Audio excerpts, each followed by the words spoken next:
Fala galera do canal, me chamo Julien. Hoje o conteúdo é muito, mas muito bom. Não vamos prolongar porque o vídeo é grande. Então é isso, deixe seu like, inscreva-se no nosso canal para ajudar na divulgação e valeu!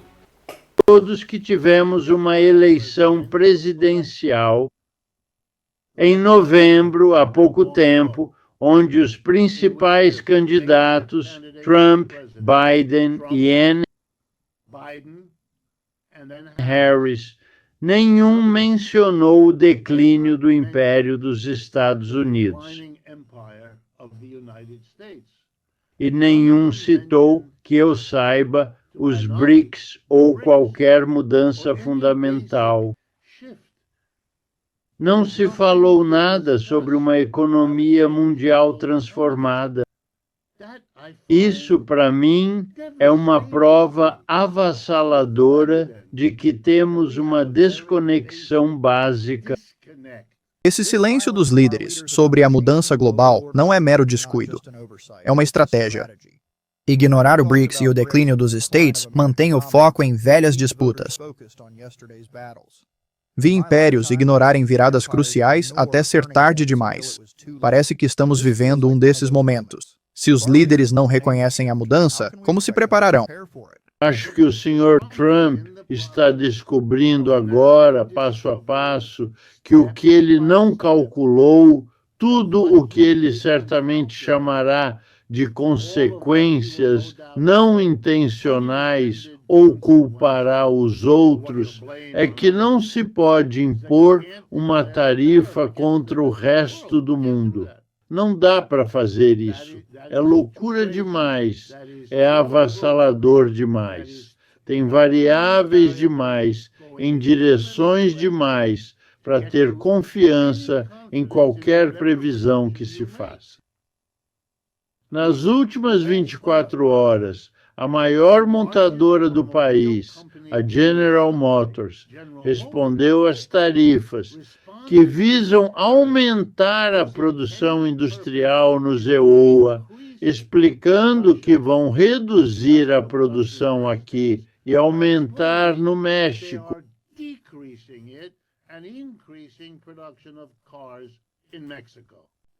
É um caso típico de consequências imprevistas. Defende-se América primeiro, mas empresas buscam lucro e mudam a produção. Não é traição, é o capitalismo funcionando. E von der Leyen liga para o Trump, diz, não dá para cumprir a extensão em junho. Do jogo tarifário até 1º de junho. Dá uma prorrogação para a gente. E ele estende até 9 de julho. Quer dizer, que diabo está acontecendo aqui?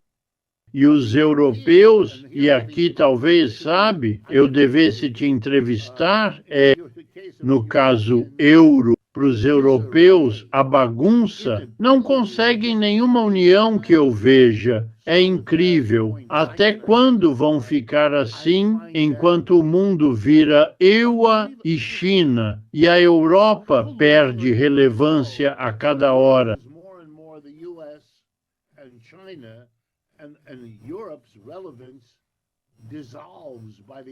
A influência decrescente da Europa é mais que simbólica. Isso indica um realinhamento global.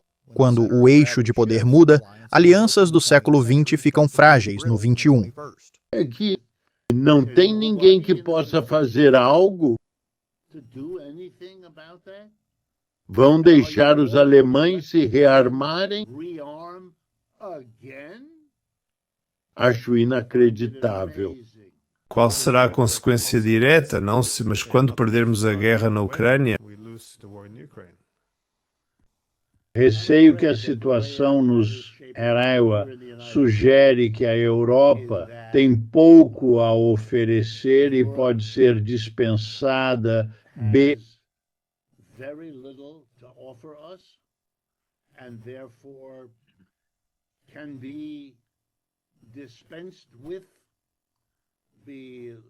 Sabe, o Trump diz, vou embora. Se não conseguir o que quero na Ucrânia, saio. E é problema da Europa. Se eu fosse europeu, ficaria apavorado. Isso não é só bravata, é uma postura política. Quando os EUA sinalizam que a Europa está só, vemos a coesão da OTAN se desfazer. Não pela razão que são o que entendo. Os Herero, se não derrotaram a Rússia com armas e dinheiro americanos, certamente não o farão sem eles. Isso é simplesmente ridículo. Ninguém leva isso a sério, exceto talvez a mídia europeia. É difícil dizer, mas essa ideia de abandono é apoiada por uma mudança liderada pela base republicana conservadora. Os europeus nos enganam e exploram.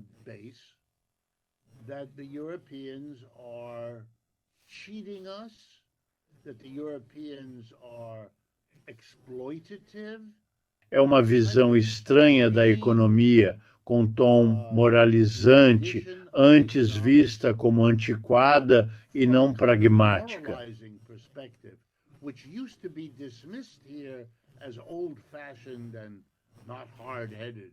Mas você realmente vê isso aqui.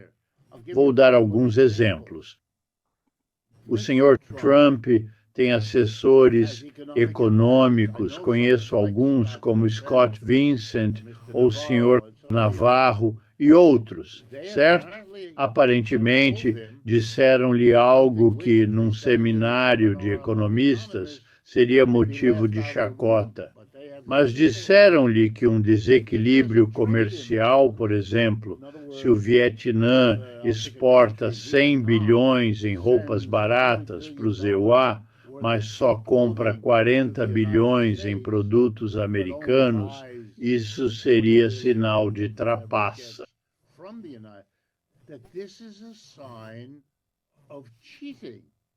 E não só trapaça, mas trapaça do próprio governo vietnamita.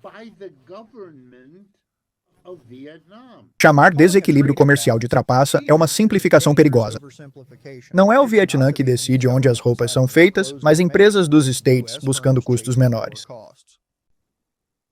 Então, quando ouço isso e explico ao público aqui no Zemairu que a decisão de produzir roupas no Vietnã foi tomada, em muitos casos, por empresas americanas que mudaram a produção da China, onde os salários subiram, para o Vietnã, onde ainda não tinham subido, e que, na verdade, foi uma decisão visando lucro feita por empresas do EUA com sede em Washington, ali na esquina, que você está culpando o governo vietnamita, isso não faz o menor sentido.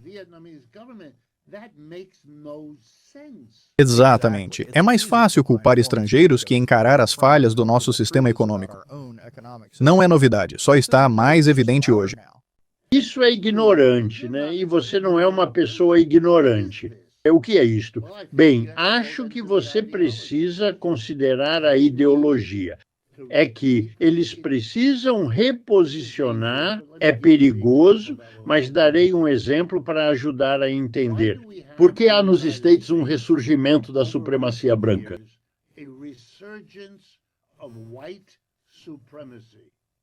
Não sei se viu o teatro com o senhor Ramaphosa da África do Sul visitando o senhor Trump, vendo um filme falso sobre cemitérios brancos no país dele. Por que teríamos um ressurgimento?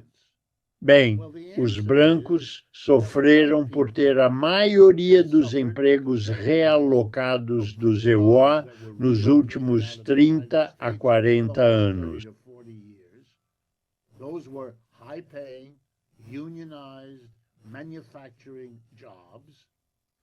And those had gone to white people out of the discriminatory structure of American society. Eram empregos bem pagos que foram para os brancos. Na mesma época, negros, pardos e mulheres lutavam contra sua situação de segunda classe neste país.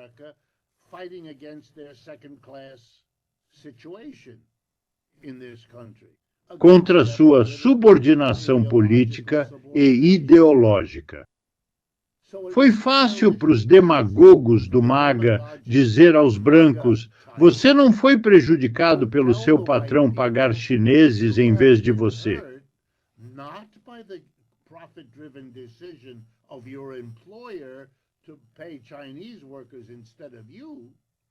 Não, não, não. Você foi prejudicado pelo favoritismo do Partido Democrata aos negros, pardos e mulheres. E você tem todo o direito de estar bravo. Veja o senhor Trump desmantelando os programas DEI no país, diversidade, igualdade e inclusão, que são essas siglas. Esse é o jogo. É assim que ele é presidente. Ele pensa e, claro, acredita em tudo isso. Sua demagogia é eficaz porque ele se inclui entre as pessoas que acreditam nessas coisas.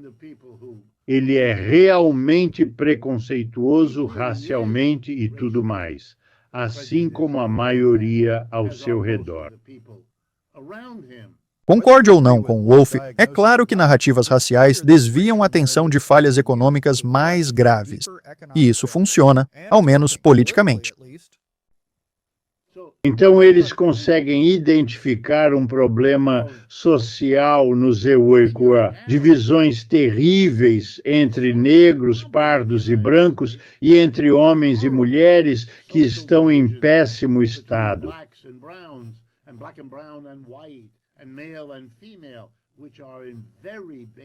Minha esposa é psicoterapeuta.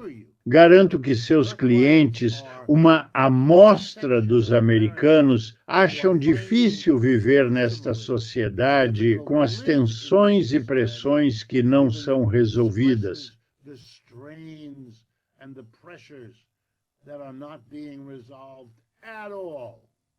E explique a linguagem agressiva.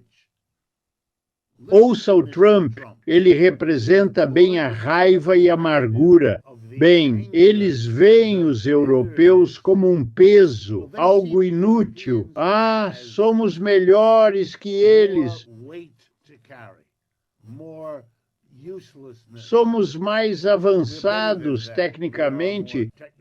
Temos um exército muito melhor. Eles nem têm um exército decente, sabe? É só. E você verá, se Trump se retirar, ele vai culpar rapidamente a Europa pela perda da Ucrânia, garanto 100%.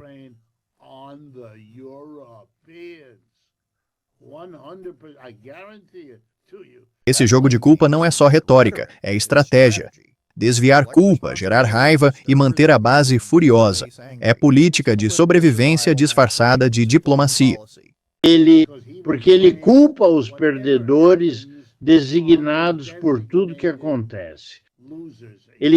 Ele nunca pode criticar o capital, capitalismo ou capitalistas. Por isso não admite que metade dos produtos da China vem de empresas americanas.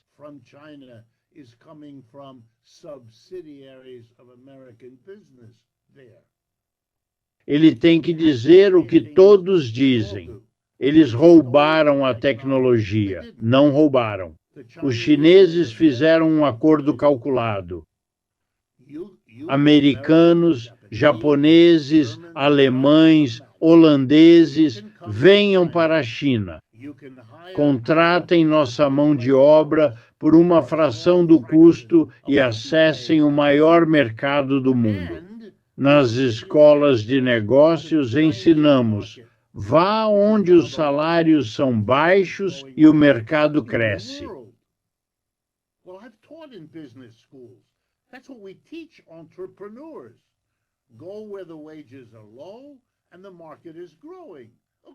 Eles foram para a China porque é lá que as coisas acontecem. Quando os chineses dizem, damos mão de obra e acesso ao mercado. Vocês compartilham tecnologia, muitas empresas americanas aceitaram felizes. E essa é a ironia. O roubo chinês era, na verdade, um acordo comercial livre. Lucros acima de princípios. E agora, reescrevemos a história. Feliz. Eles poderiam seguir desenvolvendo a tecnologia sem desacelerar, só teriam que compartilhar o que já é conhecido com os chineses em troca de ganhos enormes em lucratividade. É por isso que tantos foram. Mas note a lógica. Essa história, se contada ao povo americano, eles meio que já sabem. Eles realmente sabem. Mas não é uma história que pode ser contada abertamente. Sabe, é como nossas vidas sexuais. Todos sabemos do que se trata, mas concordamos em não discutir. Então falamos dos chineses roubando tecnologia. Fantástico. Alimenta a ideia do mal, do comunismo e todo o resto. Assim não precisa pensar no que faz ou porquê. E, claro, não dá para parar. Esse é o problema. Você não pode parar o processo, pois não se permite pensar nisso de forma racional. Essa é a verdadeira tragédia, não é? Criamos uma cultura onde encarar a realidade é arriscado demais. Nos escondemos em slogans, culpamos outros e afundamos em problemas. Mas no fim, a realidade não pede licença. Ela simplesmente chega. Não, essa última fala dele é a mais pura verdade. Eu faço até uma conexão aqui com o canal. Eu recebo muito xingamento, muita ameaça, pessoas falando que meus vídeos são falsos, que é tudo mentira e tudo mais. Muitas das matérias que eu posto são matérias em loco, ou seja, matérias do própria mídia europeia, dos Estados Unidos, mídias internacionais, ou seja, quando acontece um fato eu vou direto na fonte. Eu não busco terceiros, pelo menos muitas das vezes eu faço assim. E a pessoa prefere acreditar em toda uma narrativa que foi passada para ela por um cara que provavelmente nem sabia de nada, do que simplesmente se deparar com os fatos que estão na cara dele, que tá no vídeo, que tá na matéria. Ou seja, o mundo é muito doido, cara. A pessoa prefere acreditar numa mentira do que numa realidade que está estampada na cara dele. É muito doido, mas a sociedade que estamos, ela é bem assim. Mas o vídeo hoje é esse, espero que tenham gostado, deixe seu like, inscreva-se no nosso canal para ajudar na divulgação e valeu!